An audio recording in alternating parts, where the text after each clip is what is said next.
Good morning, and this is the Gospel Baptist Church Adult Sunday School class, and we've been studying Mark chapter 1. We're going to finish our lesson of Mark chapter 1, starting with verse 36 of Mark chapter 1. And Simon and they that were with him followed after him. And when they had found him, they said unto him, All men seek for thee. And he said unto them, Let us go into the next towns, that I may preach there also, for therefore came I forth. And he preached in their synagogues throughout all Galilee, and cast out devils. This was early in Jesus' relationship with his disciples. As they got to know him, they learned that whenever they could not find him, he was probably off in a solitary place.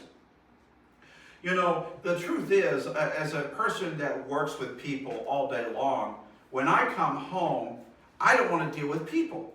I like being in a solitary place, you know, where it's quiet, where I can just do what I need to do and basically detox, you know, get everything out of my head and get ready for the next day. And Jesus was in many ways no different. You know, working, you know, as a being fully human, it tired him. You know, and having time alone gave him time to pray and to, you know, gather his thoughts and to be ready for the next event. And I thought that was so cool that even Jesus needed some alone time. We all need that at times itself. Unfortunately, Mom has basically the only time alone time she gets, and sometimes not even then, is when she's in the restroom away from Shadow, because if not, he is with her pretty much 100% of the time. Yeah. He likes to be with his granny. The disciples probably thought Jesus would be pleased at his popularity and would want to spend more time with the crowd he gathered and impressed the day before. Jesus did not stay in that town and ride the crest of his popularity there. He knew his ministry was to preach across all Galilee. His ministry was not being famous or enjoying the fame. His disciples didn't understand. Well, all these people seek after you. Why don't you stay? You know, because they think, well, you want to gather all these followers. But what Jesus was interested in was preaching, giving the word of God to as many people as he could, not trying to be famous in itself. The clear emphasis on Jesus' ministry is preaching. For this purpose I have come forth. The healing and miraculous ministry of Jesus was impressive and glorious, but it was never his emphasis. This was just a part of the ministry. His main purpose was to bring about the gospel message. Moving on to verse 40. And there came a leper to him, beseeching him and kneeling down to him, saying unto him, If thou wilt, thou canst make me clean. Leprosy was one of the horrific diseases of the ancient world.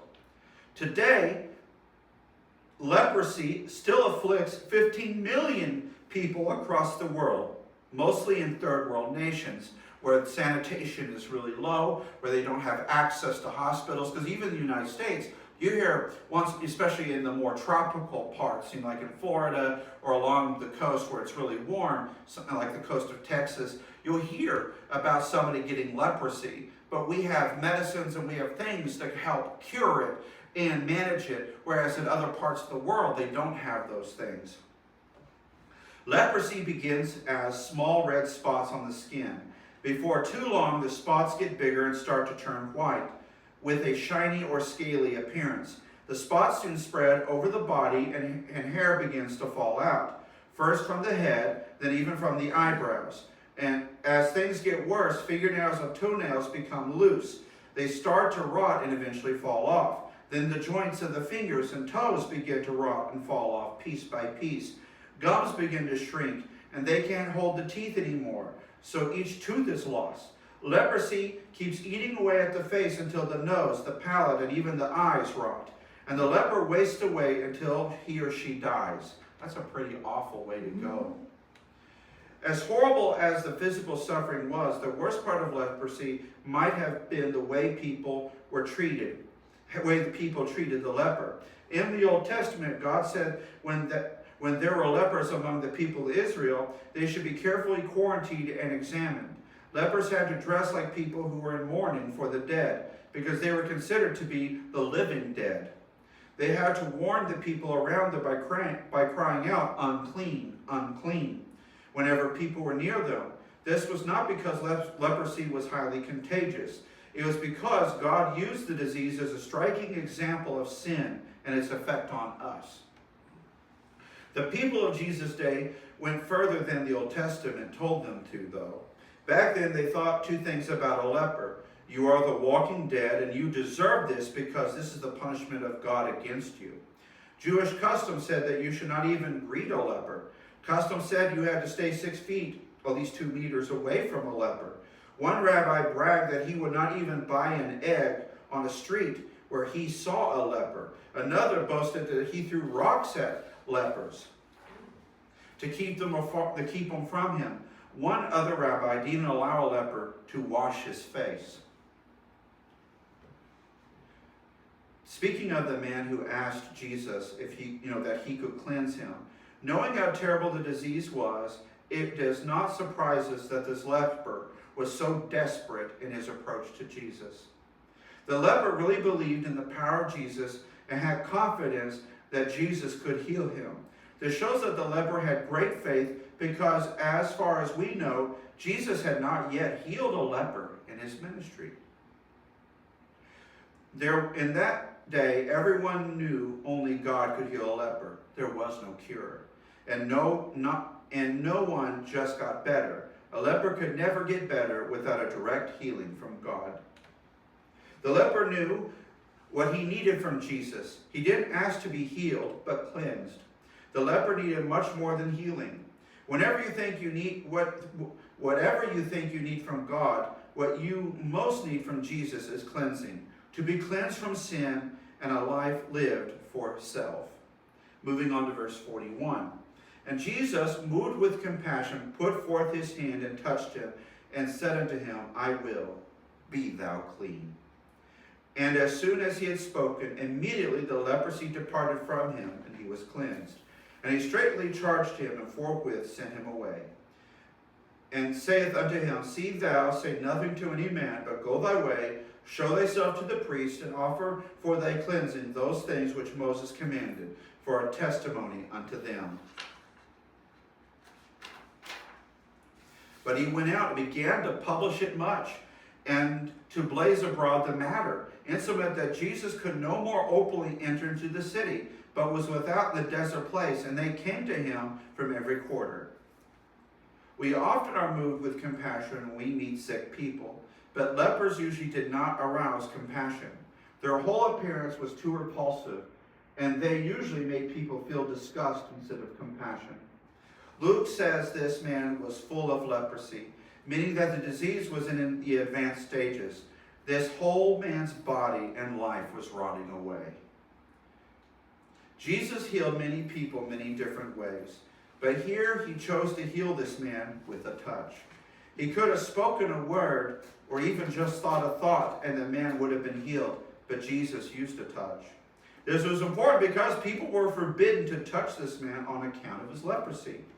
Since his disease was in the advanced stages, he was a leper for a long time. It was a long time since he had felt a loving touch. It was against Jewish ceremonial law to touch a leper. Yet Jesus did not break that law, because as soon as he touched the man, he was no longer a leper. You see a lot of times, used to, at least I remember in the 90s and early 2000s, there used to be on television, you had that faith healing, where you have a person talking about, be healed, or this is going to be changed. And they say that your healing is coming in the morning, that healing is coming later. But with Jesus, when he healed somebody, they didn't have to wait. They were immediately healed. This wasn't, just for the TV or for the show. It was Jesus earnestly cared about the individual and healed them. Jesus told the former leper to go to the priest to carry out the ceremony the law required when a leper was cleansed. Jesus did this first to honor the law of God, but also as a testimony to the priest that an incurable disease had been cured.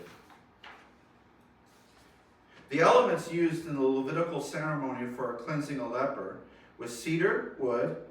Man, I wouldn't be able to. They put that on me. I'll be like broken out and falling over. It's like, oh, cedar. I'm allergic to cedar. Hyssop and scarlet are the same element used in cleansing someone who was defiled by a dead body. Since lepers were never healed, the priest had never conducted this ceremony. When they had to look up the procedure for this ceremony, they had to carry it out for the first time. It would be a strong witness that the Messiah was among them. However, the man may have meant well and might have thought he was helping Jesus, but his disobedience hindered the ministry of Jesus. Jesus could no longer openly enter the city. It's best always to simply obey the Lord. And we should never think that we know better about his plan than he does. You know, the guy thought that well, I'm going to help him. I'm going to make sure everybody knows what he can do. But at the end of the day, he ended up hindering the ministry. You know, Jesus did have a great service. He should have did simple obedience, but he didn't. But that concludes today's lesson. And then next week we'll start Mark chapter 2.